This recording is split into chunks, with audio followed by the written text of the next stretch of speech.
Now you always see people like tapping on mics and blowing into them. It's terrible. All right, you guys ready? For what? Are we doing video today? Yeah. Ready? Is that your clapboard? Is it just us? It's just us. Oh, crap. Yeah. Hey, welcome to first edition of Photo Coffee. We're live from Perfect Blend Coffee in Lexington, North Carolina. This is Patrick Lynch. I'm Chris Alden. Hello. Glad to have everybody with us today. This is a general discussion, a little bit about photography. Well, a lot about photography. Covering about everything there is, I guess. Yeah, done it all. He's Twice. done it all. So Patrick is... Next time I'll do it right. Yeah. An extensive background in photography. Why don't you tell us about your background in photography? Well, I started right out of high school, as in started in college. But my first, paid gigs were working for newspapers. I have a background in photojournalism. And then it wasn't long before I transferred to working in state government, where I did a lot of aerial photography, wildlife, environmental, construction, a lot of corporate type work. So that gave me a huge variety. Back in film and at that time transferred into digital. And today I do both. I enjoy both digital and film photography. So my background is actually not in photography. I'm actually from the risk management side of the world, and got into photography as a kid, more as a hobby. Evolved over my adolescent years and my young adult years to taking multiple courses and through college and outside of college, and just general learning, things of that nature. And love the landscape world, love the portrait world. But Yeah, from what I've seen, I've been out doing landscapes with you, and from what I've seen, you've taken your risk to your landscape work.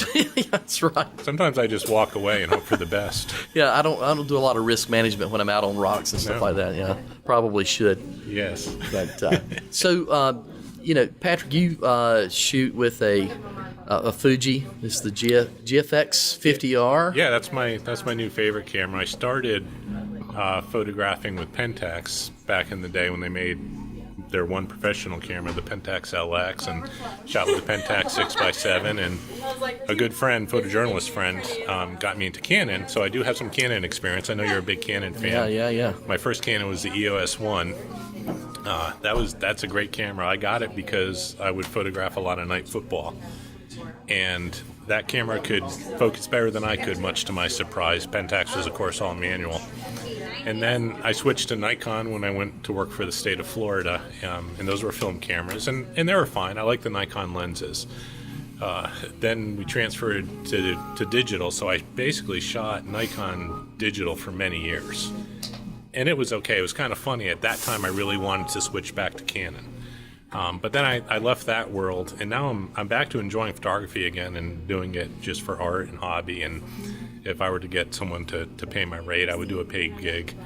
But I shoot with Fuji now for digital, and I like it. I love the X-Trans cameras. I recently got this GFX. It's a bare sensor, and I'm very happy with it. Excellent quality. So I love the work that I've seen and the images that have come out. The quality is phenomenal, and the detail is just amazing. I grew up in the Canon world, and I'm a fairly loyal person. Yes. I have a whole collection of Canon cameras. I have almost a complete line or set of the F series. I have all of the A series. You recently got a nice F1. Yeah, I did get a nice F1. That was thanks to you.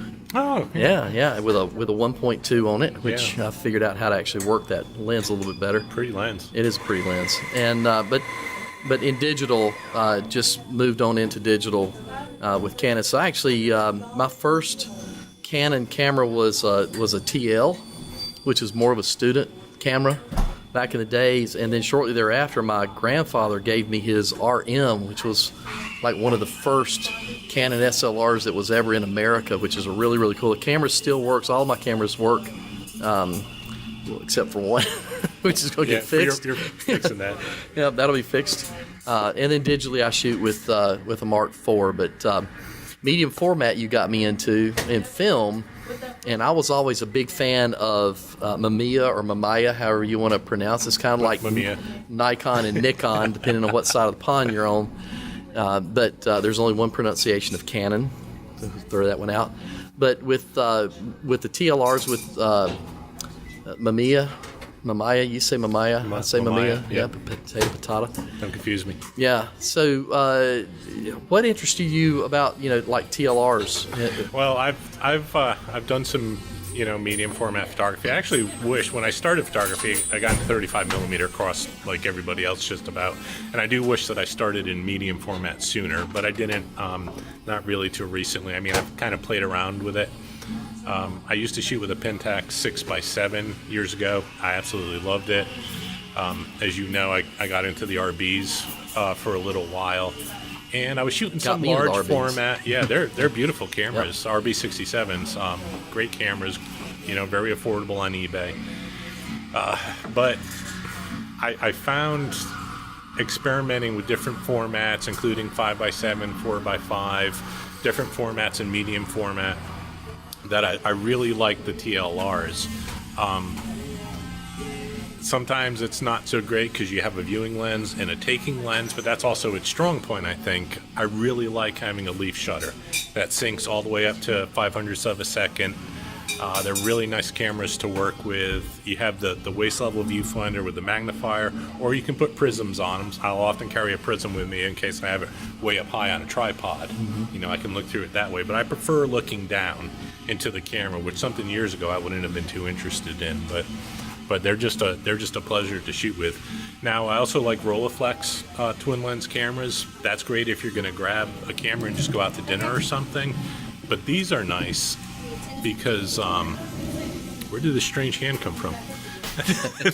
These are nice because they're bellows focusing. Right. And you don't really need to worry about your exposure compensation too much unless you're really cranking it in, but there's only a few lenses that go way out there, cranking it out, I guess, that go way out there for close focusing. And just the image quality is excellent. And you can find pretty good deals on eBay on this stuff. Maybe someday we can go over the different models of the Mamiya TLRs. Yeah, because you have from the like a C2, I think. Yeah. I all the way up don't through have the original C or C1 yet. I haven't found one in good shape, but C2s you can find very affordably. So speaking of good shape, when you're looking at a camera like this on eBay, what are some of the things that people should be concerned about? Because I know you can find, I mentioned that it's bellows focusing. The camera cranks way out, and you want good glossy looking bellows, nothing with holes in it. Now, I recently sold a camera that had a hole in the bellows, but of course I tell them that, but a hole in the top doesn't really matter if it's a small one, because it's a separate chamber compared to your taking lens, which is down here. So just make sure that the focus is smooth, the bellows are good. But even I've bought cameras off of eBay where it's like, oh, this camera's mint, it's like brand new. Well, it's not gonna be, because back in the day they used foam light seals. This is a 330F. The 330S, which would be the last model, has a different setup here. You don't have to be as concerned except for this bottom strip. But you can pretty much plan on having to replace this foam, which involves scraping it out, and you can use zipper lighter fluid to break up the... So this is something that... You're going to pretty much have to do off an eBay camera unless someone says, I got it. Could the average photographer feel comfortable doing that themselves? The average photographer could feel comfortable doing it themselves on most of these cameras.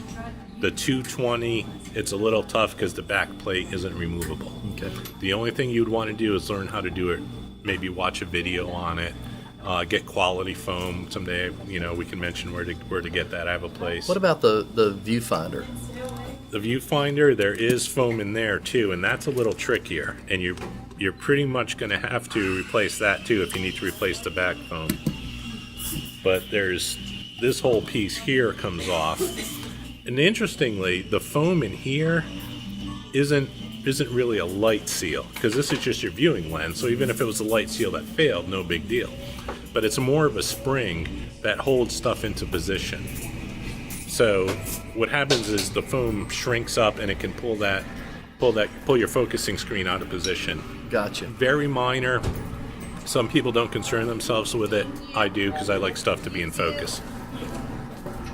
Cool. But those are your two, biggest concerns for foam areas. And with the Mamiya, had to throw that one out.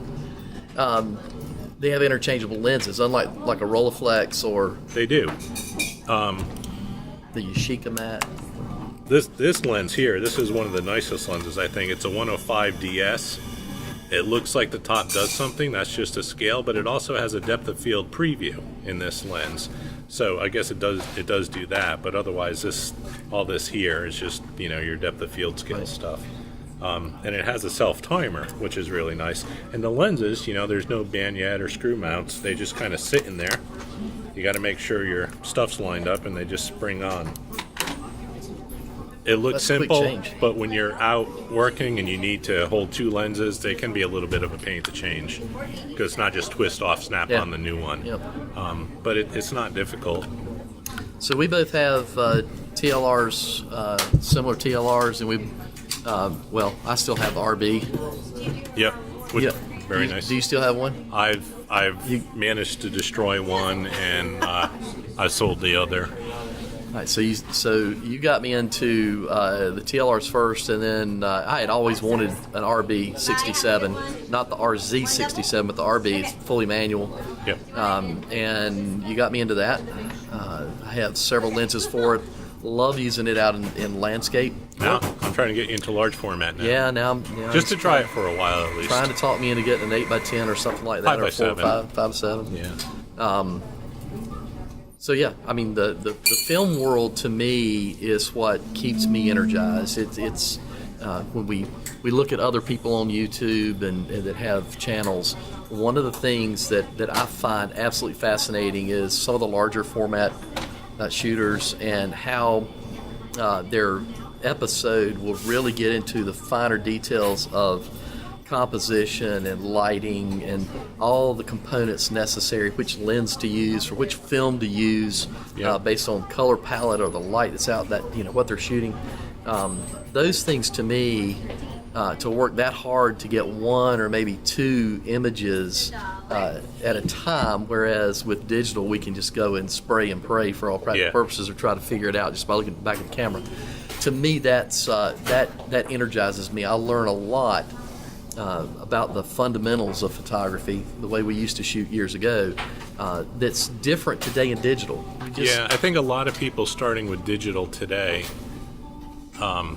they learn how to take pictures, and I could probably phrase this better, but they don't really learn photography. And they look at film and they might think, well, film's so restrictive.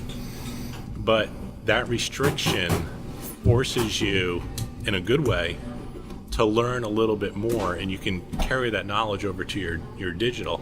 And also, shooting film makes you think different when you're creating photographs. And that thinking different can definitely carry over to your digital and can help you. And it's like having a bigger toolbox, but without having to carry the tools around. It's all up in your head. And you'll learn to approach stuff a little bit differently. And that's part of the reason I'm encouraging you to go to large format. Even if you're not developing and printing the film yourself or scanning it, however you get it done, even if you're just shooting the film and setting the holders off to get it processed, the process of large format photography and the controls that you have will affect your composition and your thought process. And that can carry over to medium format film, and it can carry over to digital as well. Yeah, I love watching, and I've told you and several other people, I love watching, like Ben Horn and his trips that he does to Zion. My sister lives out close to there. And then Nick Carver is out in the West. But it's interesting to see them really, haul that equipment out, set it up, so intentional.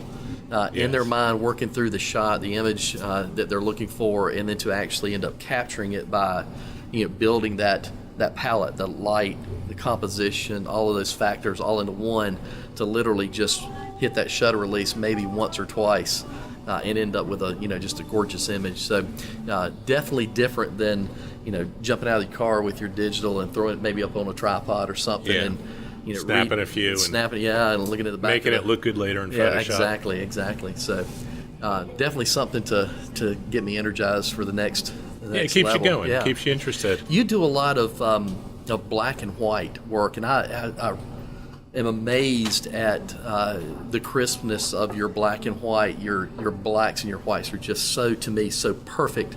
Your black and white photography seems to really just lift off of the image. And I struggle in a way with black and white.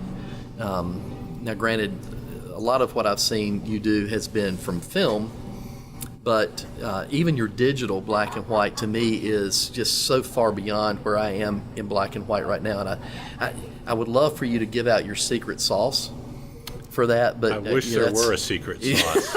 I wish I could say you need to go to this tool, and you need to do this. Part of the reason I love shooting film in black and white is I have a thing for shadow detail. Mm-hmm.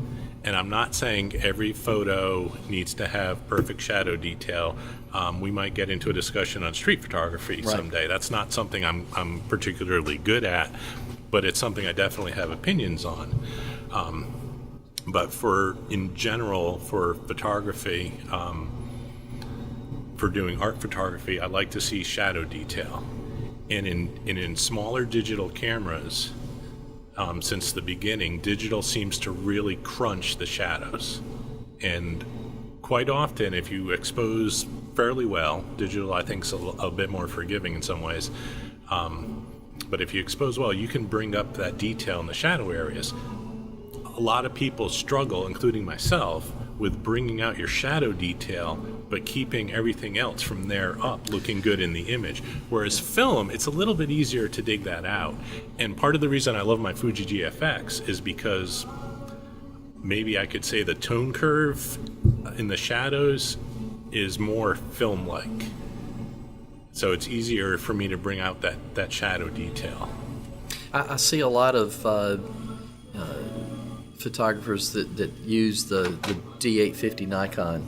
Yes. And they'll definitely expose for the highlights, because they know that they can pull so much out of the shadows without, bringing in a lot of noise or losing any detail. I know with my Mark IV, I'm able to do that. My Canon 5D Mark IV, but I was not able to do that as well with my Mark II, the 5D Mark II. I had to be careful, much more careful than I do today. Now I can really focus on my highlights, and I'm not worried about recovering as much on the shadows. But on the Mark II, I had to be really careful. I really had to expose in a more balanced scenario, I guess. Yeah. And that would obviously produce a lot of blowout if I, on the highlights, if I wasn't careful, or I was, doing a lot of HDR work. On top of that, I'm trying to stay away from that. I really love to work with one image. Yeah. Instead of bracketing like I used to do all the time. But a lot of HDR stuff bracketing. I see, people could destroy their image just as well with one file as they do with 5. Yes, exactly. Unfortunately.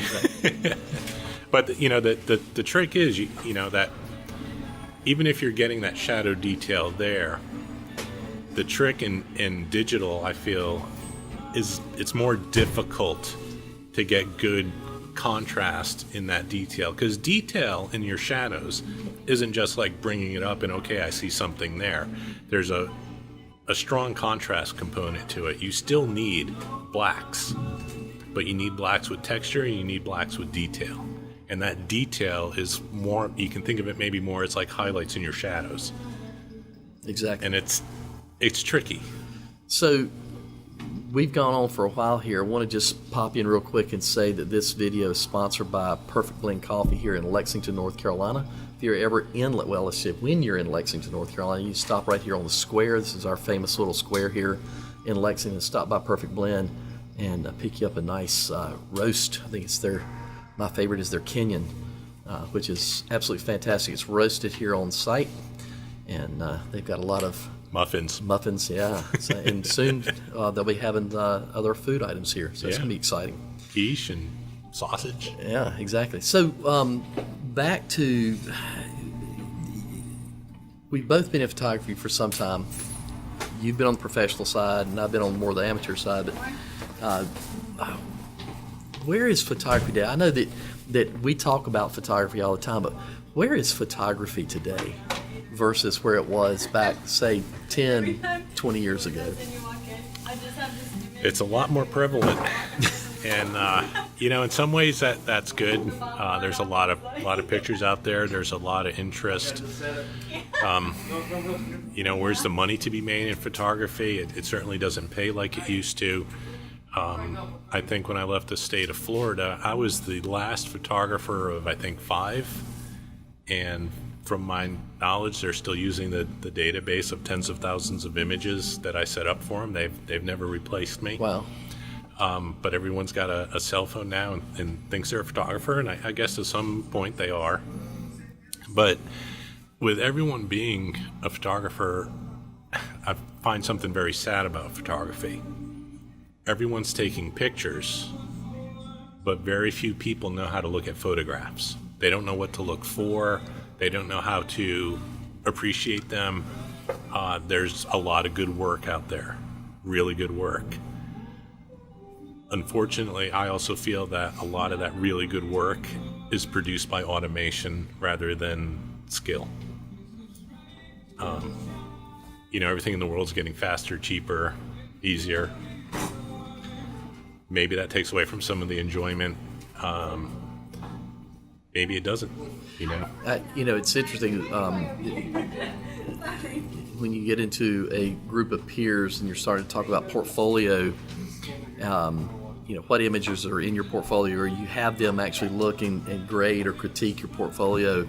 Images that you liked, you have to be careful because you may have an actual attachment to that location or that scene or that image that is more personal than it is good photography, and we can put that image in our portfolio because we like it so much. Because it emotionally tugs at us. And so it's best then to have somebody outside, removed from you, probably more than one, to kind of grade your portfolio and give you some critique on what should and should not be in there. I know that's always hard to do. I love critiquing other people's photos, and I love other people critiquing mine. A lot of people get upset, what you said about their photos. But critiques are just an opinion based off of different levels of skill and different ideas. And the nice thing about a portfolio today is quite often it's digital.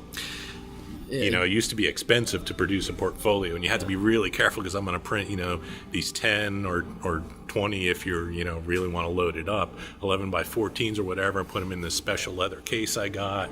And then to have someone say, well, this photo stinks because, that's just their opinion. But maybe you look at it and go, yeah, that stinks, and now you got to go find another one and print it. But I think photographers should talk to their peers and have honest discussions about their photography if they want to grow, because you're collecting different opinions. It's amazing how quick we are to critique everybody else's work, whether we see it online, in a magazine, whatever it may be. We're very quick to critique that, even if we're critiquing it just to ourselves. Yeah. But at the same time, how we're very sensitive to somebody else saying, hey, maybe you should have done X, or I would have preferred it to be. Right. Yeah. And you can flip through Instagram and be real quick about that. Absolutely. I mean, sometimes I'm like, oh, that's terrible, terrible, terrible. I would have done this, I would have done that. Then you get to the next photo. That's it. I quit photography. I'm just, my work doesn't compare. Yeah. Well, hey, guys, that's all we've got for today. Thank you for joining us. And once again, if you're ever in Lexington, or when you're in Lexington, stop by Perfect Blend Coffee and say hello to Tyler and the staff. Get you a nice cup of coffee here in Lexington, North Carolina. Patrick Lynch, Chris Allred, thank you again. We'll see you next time.